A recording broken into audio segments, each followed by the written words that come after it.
วัสดีครับผมจักริดสุขสวัสดิ์นะครับก็เป็นคนหนึ่งที่มีอาการอ่อนแรงที่มือและเท้าจากโรคปลายประสาทอักเสบชนิดเรื้อรังนะครับ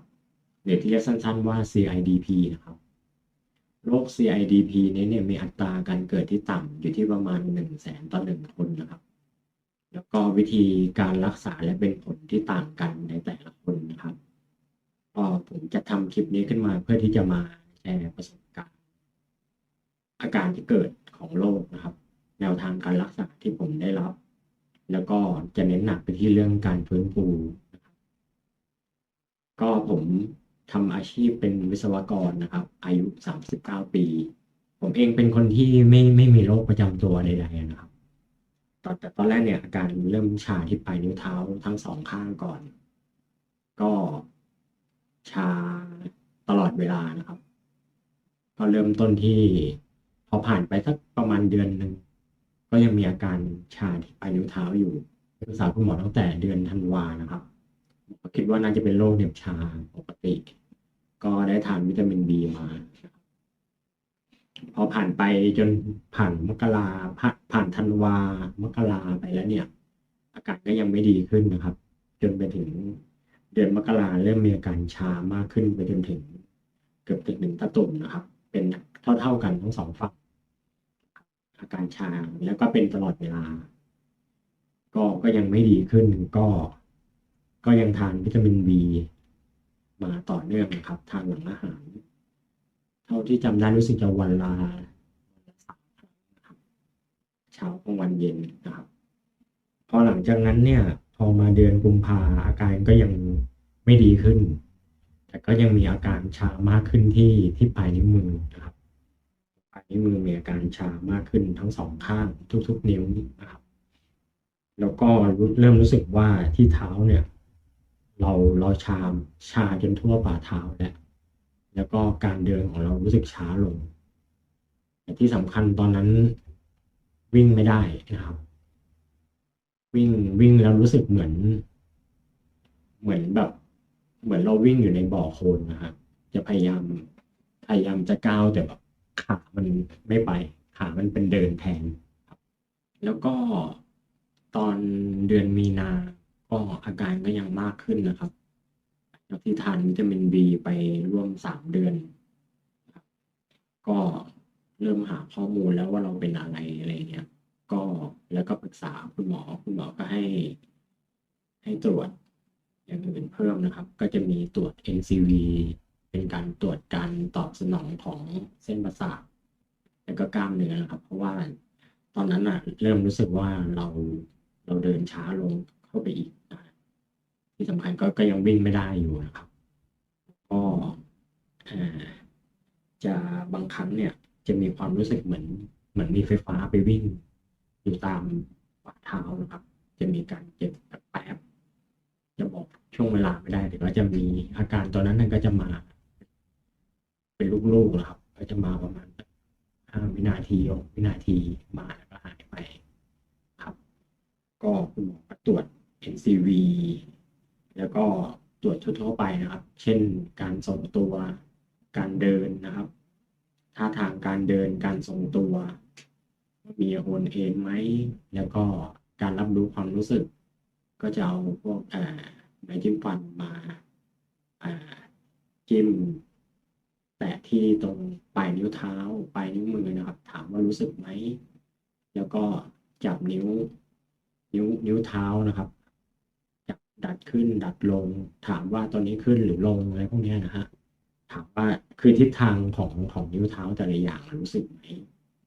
ก็บางจุดเราก็ไม่รู้สึกว่า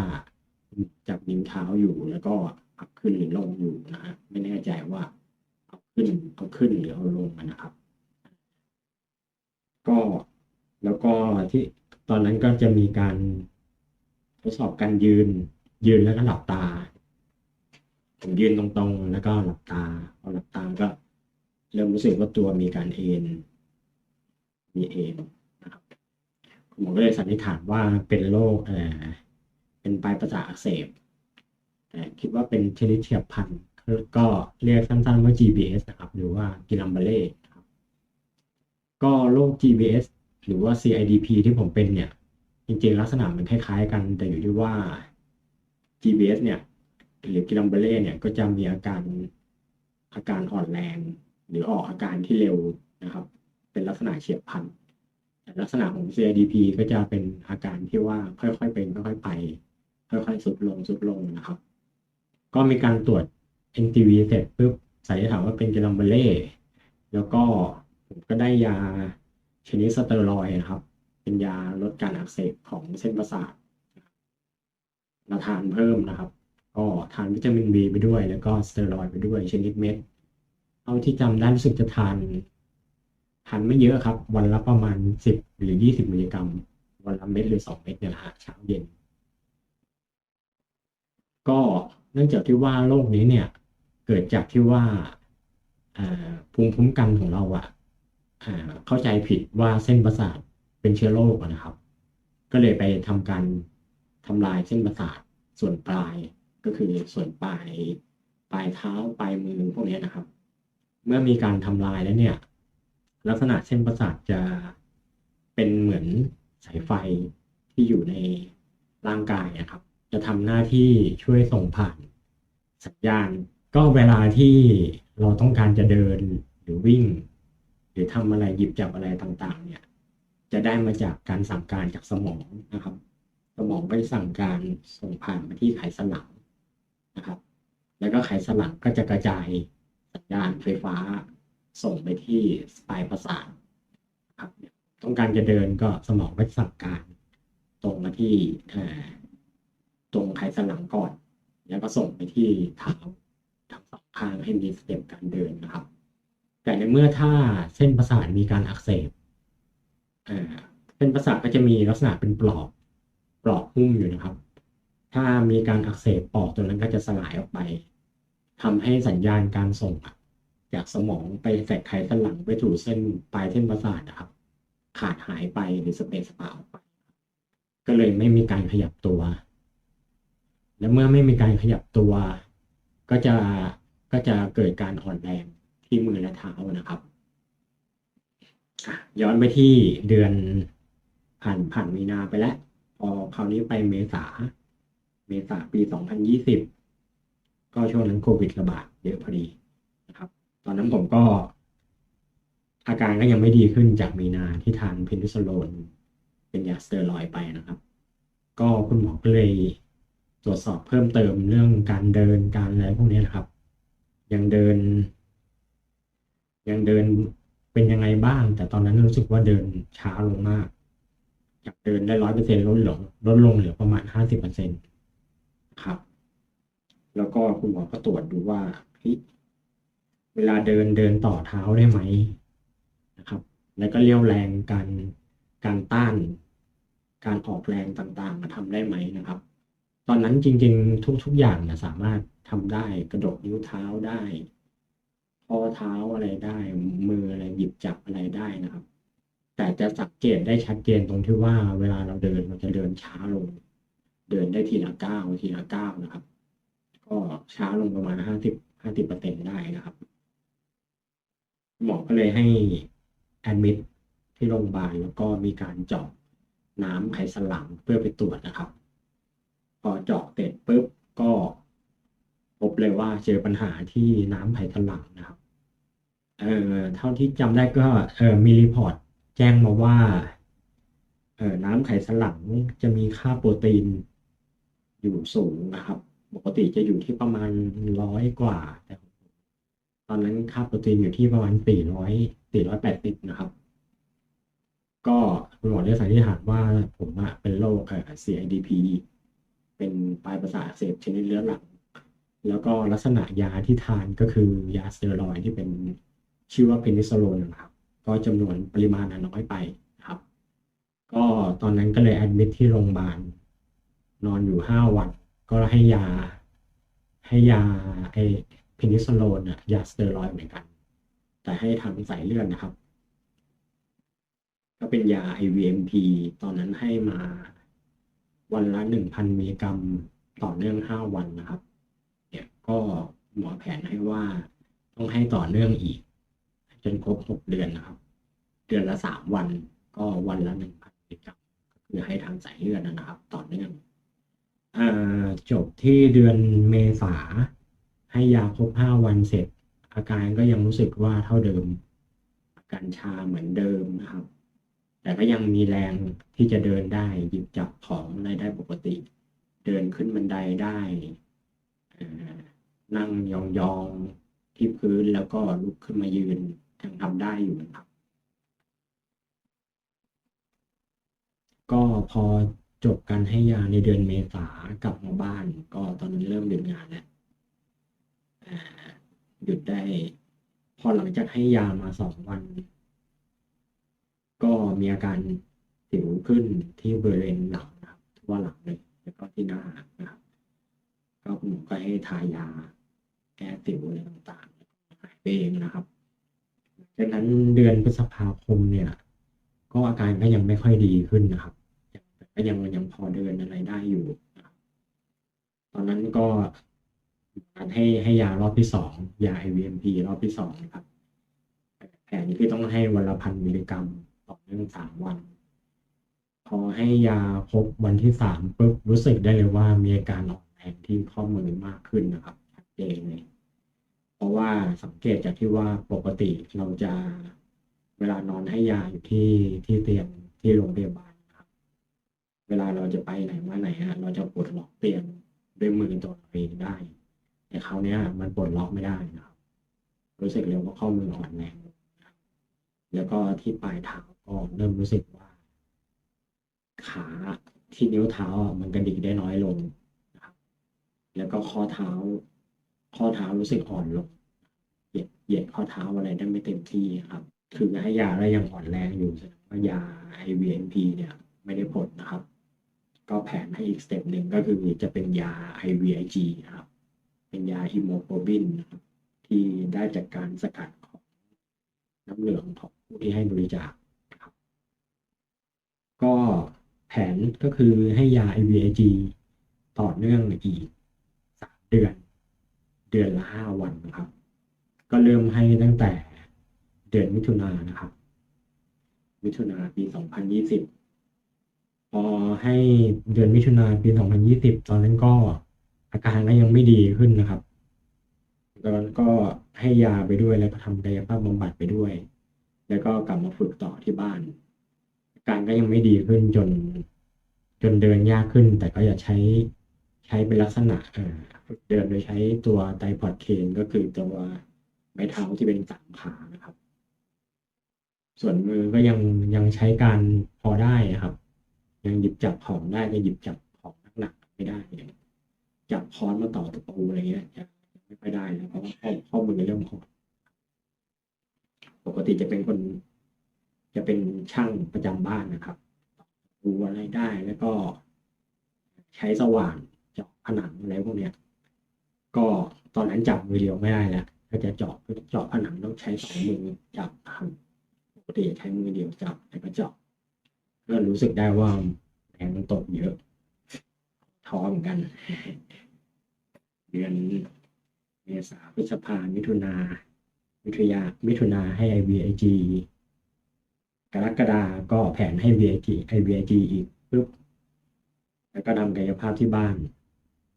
ให้ยา IVIG อีกเดือนมิถุนาก็ยังไม่ดีขึ้นแย่ลงอีกนะครับจนมาจบที่กรกฎาตอนนั้นตอนนั้นก็คือเดือนมิถุนายังเดินได้แต่ว่าอาการมันอ่อนแรงมากขึ้นเราลองนั่งยองๆที่พื้นอยู่ครับแล้วก็หาอะไรจับนั่งยองแต่เขาพอเขาวเนี้ยเนี่ยไม่สามารถที่จะลุกได้นะครับลุกจากการนั่งยองๆไม่ได้ก็เลยต้องคลานไปหาหาสเต็ปแล้วก็ยืนมาใหม่นะฮะพอจะเดือนสิงหาให้รอบที่3 6 เซตให้เสร็จปุ๊บคราวนี้กลับมาบ้านต้องใช้วอล์กเกอร์เดินรู้สึกว่าแรงขามันตกลงเยอะเข่าเนี่ย เข่ารู้สึกจะเหยียดขาได้ยากขึ้นนะครับเข่ามันอ่อนแรงชัดเจนที่ขา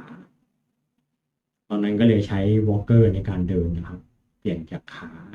เปลี่ยนจากไม้เท้าด้านข้างช่วยประคองตัวเนี่ยกลายเป็นวอล์กเกอร์แทนครับ เพราะถ้าใช้ตัวเดียวเนี่ยรู้สึกไม่มั่นคงครับก็ต้องใช้วอล์กเกอร์ด้วย แล้วก็ฝึกเดินพยายามเดินในบ้านทุกวันเดินจนแรงก็ยังไม่ดีขึ้น จนวอล์กเกอร์ล้มนะฮะส่วนอาการที่มือก็อ่อนแรงชัดเจนขึ้นนะครับ ก็เริ่มเขียนหนังสือยากขึ้นแล้วสังเกตจากลายมือที่เกิดขึ้นในสมุดบัญชีที่เราทำบัญชีให้กับกลุ่มนะครับ เพื่อนก็การเขียนหนังสือยากตัวหนังสือเริ่มดูไม่ค่อยรู้เรื่องนะแล้วก็ที่แน่ๆคือว่าเราตัดกระดุมเองไม่ได้นะครับรูดซิปอะไรไม่ได้ทำอะไรที่ละเอียดแบบตัดเล็บอะไรยังไม่ได้นะครับก็ให้คุณหมอก็เครียดกัน ก็ไอ VIG นี่ก็เป็นยาที่ค่อนข้างแพงนะครับต้องให้ครั้งหนึ่งให้3 เดือนตกประมาณถ้าต้องจ่ายเองตกประมาณ2 ล้านบาทแล้วเราก็มั่นใจด้วยว่ายา IVG นี่ดีที่สุดนะพอดีไปหาข้อมูลตามในเน็ตก็เห็นว่าหลายคนก็มีผลเป็นผลที่ดีต่อ IVG บางคนให้ครั้งเดียวก็หายเลยอะไรอย่างเงี้ยนะฮะแล้วก็เราก็เลยมั่นใจว่ามันต้องดีราคามันแพงมันต้องดีอะไรอย่างเงี้ยแต่มันไม่เป็นผลหมอก็เลยให้รีบทำตัว plasma exchange ก็คือการถ่ายน้ำเหลืองออกจากร่างกายนะครับถ่ายน้ำเหลืองออกเพื่อที่จะใส่น้ำเหลืองจากผู้ที่บริจาคนะครับนั้นก็ตอนนั้นต้องทำ5 วันทำวันเว้นวันนะครับก็ไปนอนใน ICU เพื่อที่จะเจาะที่คอนะครับเพื่อที่จะต่อสายถ่ายน้ำเหลืองก็คือเอาน้ำเหลืองของเราออกนะครับทิ้งไปแล้วก็เติมด้วยน้ำเหลืองของผู้บริจาคทำวันละ20 ลิตรก็5 วันนะครับทำวันเว้นวันก็คือตอนนั้นเนี่ยอาการเราก็เดินไม่ได้แล้วพอล้มจากวอล์กเกอร์ปุ๊บก็เดินไม่ได้แล้วพอให้พลาสมาก็การก็ยังไม่ได้ดีขึ้นแล้วก็ไม่ได้แย่ลงนะครับก็แต่ลองสังเกตอาการดูไม่ถึงเดือนก็คุณหมอก็นัดเห็นว่าอาการก็ยังไม่ดีขึ้นพลาสมาเอ็กชแนนก็ยังไม่เป็นผลแต่ก็ยังไม่ได้แย่ลงพอเดือนกันยาก็ทำกายภาพบำบัดแล้วก็เดือนตุลาเนี่ยก็เลยคุณหมอตัดเส้นประสาทเพื่อไปตรวจนะครับแล้วก็จะแจ้งว่าเส้นประสาทของเราเนี่ยส่วนปลายคือเขาตัดตรงส่วนที่เป็นหนักเป็นเส้นประสาทชื่อซูรอลเนิร์ฟนะครับอยู่ที่บริเวณขาแถวตะตุ่มนะครับก็พอตัดไปตรวจจะบอกว่ามีการเสียหายที่เยอะนะครับปอกเส้นประสาทเสียหายนะครับแล้วก็มีการให้ยาเป็นยาชื่อลิทูซิแมปนะครับเป็นยาที่เอาไว้ที่ผมหาข้อมูลคือเป็นยาที่เอาไว้รักษาโรคมะเร็งเม็ดเลือดขาวนะครับตัวนี้จะมีสรรพคุณช่วยในการควบคุมเม็ดเลือดขาวไม่ให้ไม่ให้ภูมิคุ้มกันทำลายเส้นประสาทนะครับไม่ให้เส้นประสาทอักเสบก็เริ่มต้นให้วันที่1 ตุลานะครับพอให้ปุ๊บพร้อมกับทำกายภาพไปด้วยให้วันที่1ประมาณวันที่3ที่วันที่4รู้สึกก็มีแรงมากขึ้นจากปกติเนี่ยผมเวลาทำกายภาพเนี่ยมันจะมีท่านึงที่เราต้องนอนแล้วก็ชันเข่าขึ้นมาแล้วก็พยายามยกก้นให้มันลอยขึ้นนะฮะจากพื้นเตียงปกติผมจะยกไม่ขึ้นนะครับขามันจะอ่อนแรงไม่มีแรงยกขึ้นไม่มีแรงเก่งต้นขาที่จะยกนะครับเอวก็ไม่ไม่ค่อยมีแรงเท่าไหร่นะครับแต่การทรงตัวก็ยังดีอยู่พอให้ยาพบวันที่3ปุ๊บเราเริ่มมีแรงที่ขายกขาได้มากขึ้นนะครับก็คือว่าถ้ายกก้นเนี่ยยกลอยขึ้นจากพื้นนี่มาหน่อยนึงแล้วก็ดีใจ ก็ทำกายภาพต่อไปจนครบวันที่15ก็ให้ยารอบ2ก็ยาลิทูซิแมปรอบ2ก็ยังรู้สึกว่ายังเหมือนเดิมนะครับแต่แรงไม่ตกลงแรงก็ยังเยอะขึ้นพร้อมกับทำกายภาพไปด้วยตอนนั้นแอดมิทที่โรงพยาบาลก็ทำกายภาพตั้งแต่ตอน8:30จนถึง11โมงกว่าๆนะครับยาวไปเลยก็ทำกายภาพบำบัดด้วยทำกิจกรรมบำบัดด้วยเพราะว่ามันต้องมีการออกแรงฝึกที่ข้อมือด้วยการหยิบจับของต่างๆการสั่งการที่มือการหยิบจับของละเอียดอะไรพวกนี้นะครับแล้วก็จบที่เดือนตุลาเนี่ยเรารู้สึกว่าเรามีแรงที่หน้าขาเยอะขึ้นมาหน่อยแล้วแต่ที่ข้อมือและนิ้วมือเนี่ยแรงก็ยังไม่มากขึ้นแต่เราก็ยังพอกินข้าวจับช้อนเอามือกำช้อนกินข้าวเองได้แปรงฟันเองได้นะครับจับขันน้ำแต่ต้องจับ2 มือเพื่อที่จะมาตักน้ำก็ยังทำได้อยู่นะครับก็แต่ถ้าทำแล้วทำเล็กแป๊บเดียวก็จะล้ามือนะอันนั้นส่วนใหญ่กิจกรรมเนี่ยทำกิจกรรมส่วนตัวอะไรเสร็จแล้วเนี่ยมือต้องพักเลยตัวนะไม่เหนื่อยนะแต่มือเหนื่อยเขาจะมานอนนอนเฉยๆเพื่อพักมือนอนเพื่อดัดมือให้มันตรงๆแล้วพวกเนี้ยพักมือเพราะถ้ามันล้าเนี่ยอาการชามันจะเยอะขึ้นแล้วก็เวลาเราเข็นตัววิวแชร์ต่างๆพวกเนี้ยวิวแชร์มันก็จะมีชิ้นส่วนที่มันเป็นพลาสติกบ้างเป็นคมๆจริงๆมันไม่คมนะแต่ว่ามือเราบางไปจับในส่วนที่ว่ามันมันไม่มนบางทีมันก็จะรู้สึกเจ็บมือเจ็บเยอะอะพอมาเดือนตอนนี้ก็อยู่ในช่วงที่ว่าเราเข้าใจแล้วว่ามันอยู่ในช่วงที่ว่าเนี่ยเราจะต้องฟื้นฟูตัวเองขึ้นมาก็มีการทำกายภาพบำบัดทุกวันเลยออกกำลังกายตอนนั้นเขาก็เน้นไปที่ว่าให้เราออกกำลังกายที่แขนและส่วนใหญ่เพราะว่าที่ขาก็ต้องออกเยอะนะครับแต่ที่แขนต้องออกเยอะกว่าเพื่อให้เรามีแรงในการยันตัวเองลุกจากเตียงครับแล้วก็ย้ายตัวที่วิวแชร์ไปที่ต่างๆพวกนี้นะฮะฉะนั้นแรงแขนก็ต้องฝึกเยอะก็พอออกจากโรงพยาบาลเดือนพฤศจิกาปี2020ก็ตอนนี้ครบปีหนึ่งแล้วที่ตั้งแต่มีออกอาการตั้งแต่ชาที่ปลายนิ้วเท้าครบมา1 ปีนะครับก็อยู่ในช่วงของการฟื้นฟูแหละก็ช่วงพฤศจิกาธันวาเนี่ยก็จะหลังจากออกจากโรงพยาบาลแล้วล่ะเราก็กลับมาฝึกต่อยที่บ้านทำอะไรหลายอย่างเลยตั้งแต่มือไปจนถึงเท้านะครับฝึกตั้งแต่เอาดินน้ำมันมาปั้นนะครับเหมือนเด็กนะครับเขียนหนังสือครับติดขับบิดพื้นให้ได้ลำตัวให้ได้ช่วงแขนดันตัวนะครับแล้วก็มี suspension นะครับที่ขา suspension ผมทำขายด้วยนะครับพูดถึงนั้นนะครับแล้วก็มีการกระตุ้นด้วยแม่เหล็กที่เรียกว่า PMS นะครับก็จะมีคือกระตุ้นแม่เหล็กเนี่ยจะกระตุ้นตั้งแต่แขนหลังไปจนถึงขานะครับยาวเลยกระตุ้นทีนึงตก2 ชั่วโมงได้ครับหลับเลยเนี่ยทำวนๆกันไปครับทำออกกำลังไปด้วยเหนื่อยก็นอนนะครับแต่ออกกำลังก็ได้ช่วงเช้าก็ตกได้ประมาณ2 ชั่วโมง3 ชั่วโมงแล้วก็พักบ้างนะครับพักอย่าฝืนนะครับแล้วก็ตอนนั้นเนี่ยผลที่ได้ก็คือว่าขามีแรงเยอะขึ้นนะครับเจนขึ้นมาเลยขาซ้ายเนี่ยผมยกมาลากขึ้นมาชันได้ขาขวาก็ยังลากขึ้นมายังชันไม่ค่อยได้เท่าไหร่แต่ลากขึ้นมาได้เยอะนะครับชัดเจนเลยยกขาลอยจากพื้นขึ้นมาได้แล้ว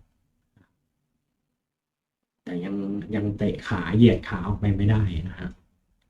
ลำตัวก็ยังบาลานซ์ได้ดีนะครับนั่งได้ปกติครับไม่มีพนักพิงผมก็นั่งได้นะครับไ